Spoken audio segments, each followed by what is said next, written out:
ایک یہودی نے مسلمانوں سے کچھ سوال کیے لیکن کوئی بھی اس کا جواب نہ دے سکا، حتیٰ کہ علماء بھی پریشان ہو گئے۔ ایک 11 سال کا بچہ سامنے آیا اور کہنے لگا میں ان سوالوں کا جواب دیتا ہوں۔ وہ یہودی حیران ہوا اور کہنے لگا یہ تو بچہ ہے، لیکن بچے نے کہا تم سوال کرو میں جواب دیتا ہوں۔ یہودی نے کہا بتاؤ اللہ سے پہلے کیا تھا؟ اس بچے نے کہا کہ تم 10 سے الٹی گنتی شروع کرو۔ تو اس نے الٹی گنتی شروع کی کہ تو وہ 1 پہ آ کر رک گیا۔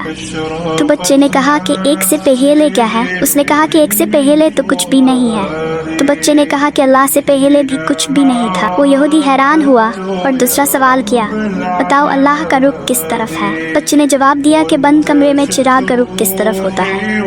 اس نے کہا کہ چراغ کی روشنی تو ہر طرف جاتی ہے۔ بچے نے کہا کہ میرا اللہ بھی کائنات کے ہر ذرے کو اسی طرح دیکھتا ہے۔